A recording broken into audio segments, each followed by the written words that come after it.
Hello, this is Kurt Moreland, Associate Publisher with Utility Fleet Professional Magazine, and I am very proud and honored to be at the corporate headquarters of Allison Transmission in Indianapolis, Indiana. I was invited to take a tour of their facilities, which is quite an honor, and it's something that should be of interest to truck OEMs as well as upfitters and of course fleet managers who are our main readers. So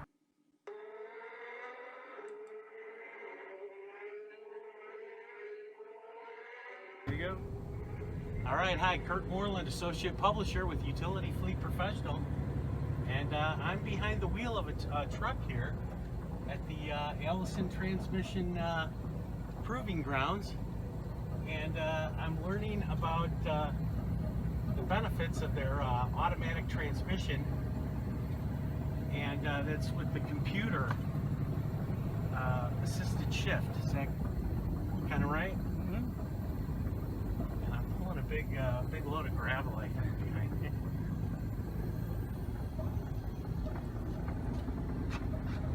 It is smooth. It is smooth. I don't, you know, yeah, there's no racing of the engine or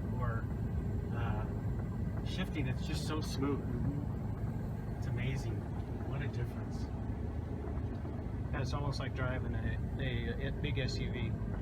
Yeah, and you know, and from the standpoint of like fatigue, you know, our readers are also linemen, so they're climbing poles. They're working in natural disaster conditions. So I could imagine that, you know, after a hard day's work of construction, getting behind the wheel of a truck like this, you know, where it drives more like an automobile or a pickup truck or van, would be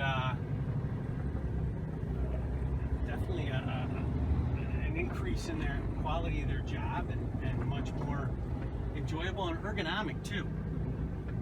The Indianapolis 500 is coming up at the end of May, and we are just a stone's throw. I think I could throw a baseball to the speedway from here, which is kind of cool.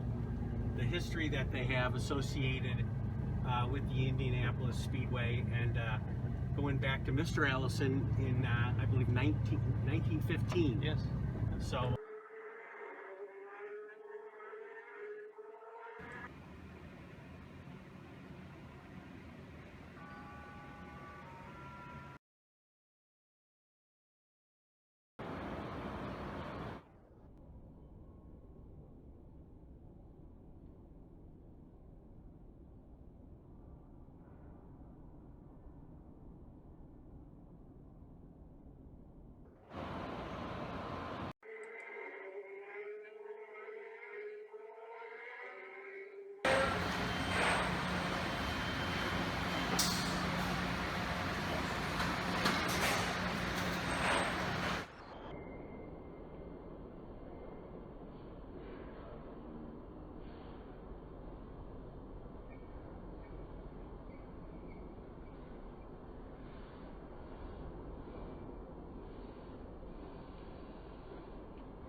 So you have variants, and so this will pick up any variants you have.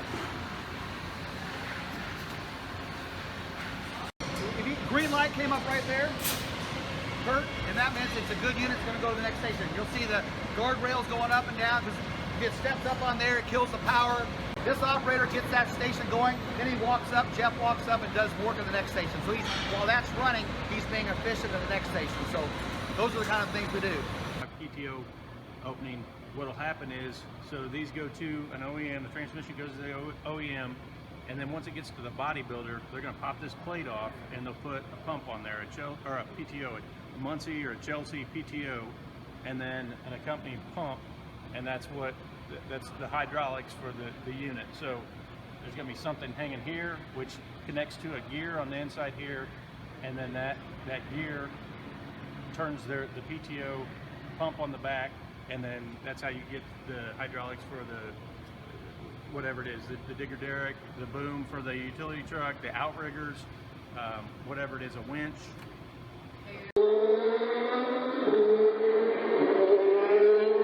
She then can go back to the next job. So this is one of these cases where that was a major throughput, a major quality, both, and ergonomics, because someone's doing an arm all day long.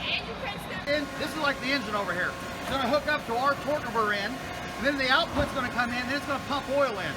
And so I will tell you, it's going to put it into what we call a manifold area. So in about 5, 4, 3, 2, 1, we should see oil falling out. Any second. Okay, that was a little fast. There it is.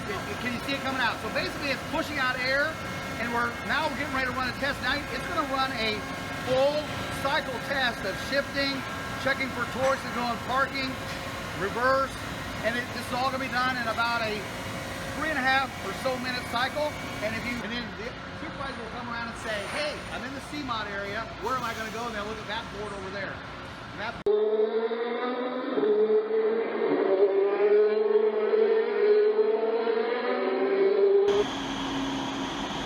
So when a truck is set up on the dyne, testing, this is kind of what it looks like. Okay, so this is cool. It's like opening the magic door. Let's see what's inside. So this is what the inside of the test facility looks like. Wow. Very, very cool.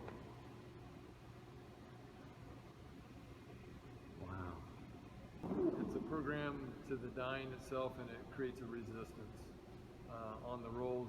So the rolls, the truck is driving, and then we create a resistance using the rolls to simulate going up a grade. Emulators. So these, as I discussed earlier, will replace the batteries if batteries are not available. We can also use these units for a constant state of charge, so the batteries don't deplete. And we can. Hey, there's more. Door number 3. Wow. This is huge. So this is a cascading chiller. Okay. So this uses a material called Siltherm, and it'll take that Siltherm material down to -70 degrees Fahrenheit. -70. If a customer wanted to produce ice and snow, we could set up sprayer systems inside the test cell and give them that effect if that's something they wanted. Wow, you guys have really thought of everything. Okay, so this is really cool. We just went down the stairs, and now we're in what I would call the belly of the beast, the underneath, right?